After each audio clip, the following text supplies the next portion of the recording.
New Orleans is such a hard place to live. There's this love potion #9 thing going on where people come down here and you drink a cafe au lait and you have crawfish and you eat gumbo and everyone's just gaga for New Orleans, right?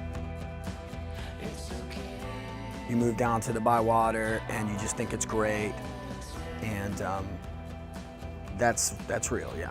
But there's so many other people that are living constantly difficult, hard lives. And all my kids are like that. You know what I mean? Everybody's like that.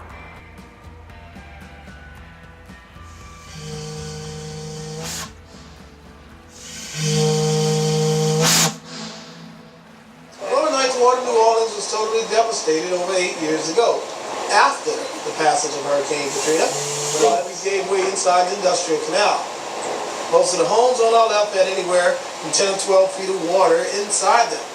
Further back inside the lower Ninth Ward, homes was totally destroyed, knocked down off their foundation. Total devastation took place here over 8 years ago. Now passing the lower Ninth Ward of New Orleans on our left. We come from different places, but we're the same. You see it in our faces. We love this game. We love this game, though it's not a game at all. We feel anticipation, we've got that burn. We've come for competition, we've come to learn. And from each other, we learn about ourselves.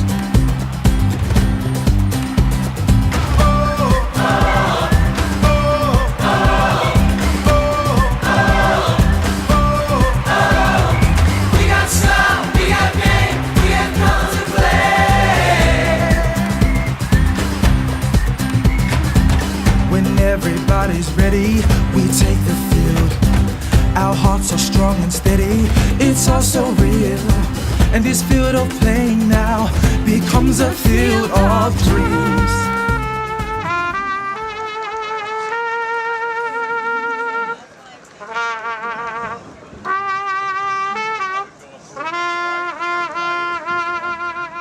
First thing that comes to mind is resilient. You know, everyone here was either here before the storm and decided to stay, or we're only 8 years out from the storm. So, it's a very recent part of the history. So you come knowing, what happened, what can happen again. Hurricane Katrina was the third strongest hurricane to make landfall in America in 100 years. It hit Louisiana on the 28th of August, 2005, with the power of a nuclear explosion. With 125-mile-per-hour winds, she caused widespread devastation. We moved after Hurricane Katrina, then we came back. Because Hurricane Katrina destroyed our house, and so it was hard for us to find a place because there were so many places that were destroyed.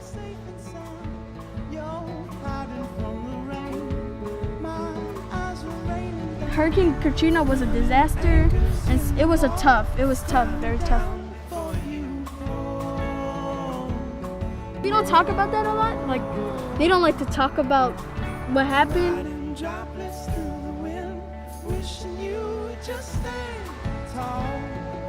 We played after Hurricane Katrina because our school was destroyed. So we went to Lafayette and we had to stay there for months until our school was rebuilt. And so it was tough.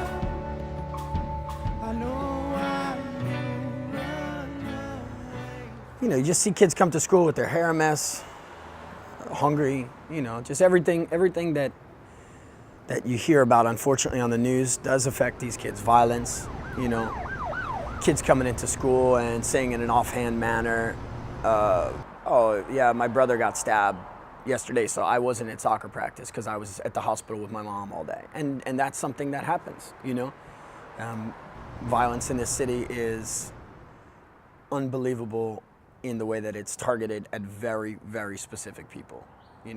If you're a 15-year-old black kid in this city, then you're basically on a list.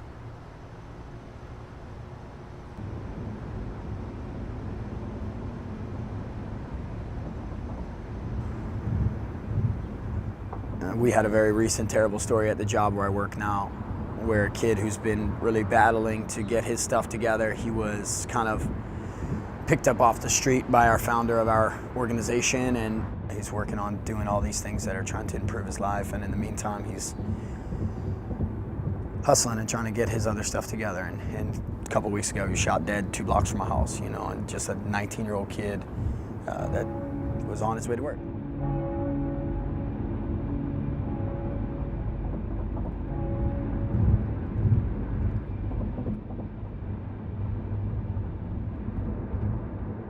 When I first came here, I thought that, in a way, that you have a power to change kids' lives. The truth is, you don't. Like, your job is to be one thing for that kid. Like, my job is to be Coach K. Oh, you got to score. Yes, great job, Kirsten. Good job, Kirsten. Very good. When I met Eric, he was actually strapping shin guards on my boys, getting them ready for the game with just a bin of donated equipment that he had gathered, just to be able to give kids, the opportunity to play at all sorts of different levels in the city. So that's how we met, and over the last 2 years, we've just been increasingly involved in both playing soccer together and then supporting kids getting started and continuing to play. Después, 3 passes. After you complete 3 passes, then you're allowed to score.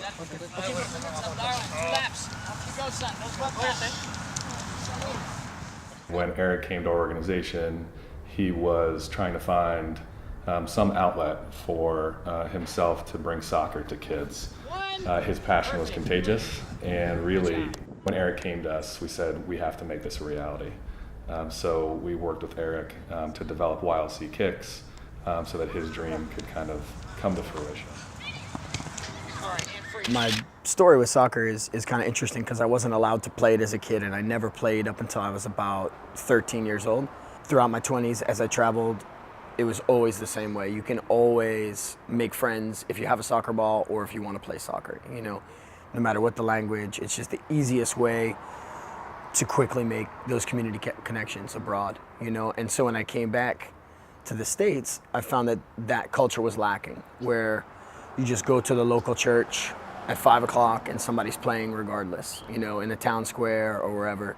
When I got to New Orleans, I was like, where's all the soccer at, you know? And that question has really driven me this whole way. It's like, why isn't there this culture here, and why isn't soccer an option? I mean, the simple answer is race and class keeps people from playing soccer.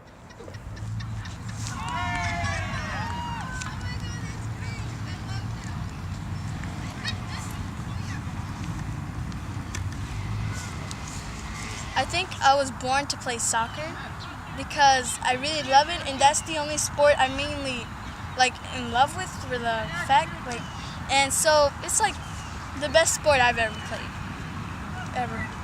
One of the reasons that I like to play soccer is because I can play with my little sister. Soccer is one of the most important sports in my life, out of every single sport that I like. I'm gonna play every year until even in high school I'm gonna play. There's a weird thing, I've always wanted to be like the first lady president, and then I would always want to be a soccer player, and it's like hard to choose what you want to be, and I want to be both. Who's the last team on? Purple just came on, right? Giselle is so funny. She's like obviously talkative, and she's very confident, and she's wants to be the best. When I teach her something about soccer, she gets really frustrated and says like, I can't do it, you know, I can't juggle, I can't do this. But you could tell it's born from her wanting to really be good at it. And I hope that that skill, or I know that skill, if she can polish it, is the thing that's gonna help her make a big difference in her life, you know. Good, Giselle, good.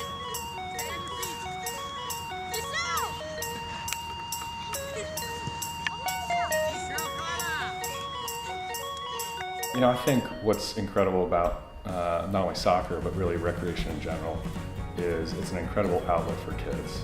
And it's also a terrific time when you have their attention, so that you're able to teach them other lessons in life. We're using soccer as a vehicle to get to these kids and teach them about all the incredible opportunities that are out there for them. Teach them that there's somebody there that cares about them.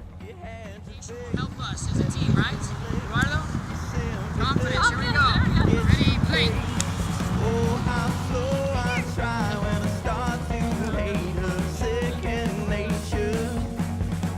Really, I think we're over the hill. I think that we've done it. You know, for so long I've been working on this project, and it's always, you're using verbs like, I hope, or we're trying, or actively, you know, this. And now we've done it. We've already changed the culture in New Orleans, and there are hundreds of kids that are ready for more. I think Eric's lessons helped me talk about it because we learn that nothing can push us away from playing our favorite sport. Not even a hurricane can force us to like not play anymore. We're just gonna keep going and keep going. Nothing is gonna stop us.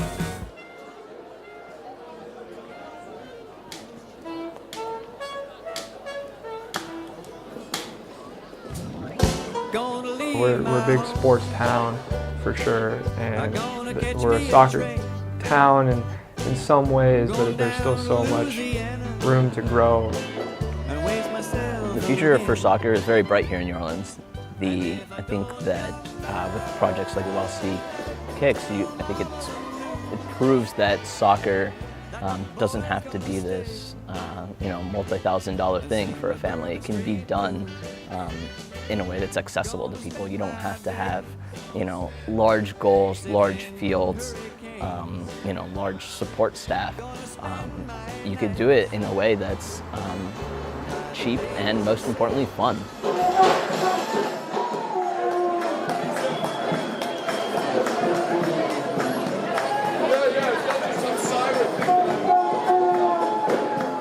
But without the crazy, incredible amount of time that Eric's put in, YLC Kicks would not exist, and quite frankly, soccer would not be even close to where it is in New Orleans without him.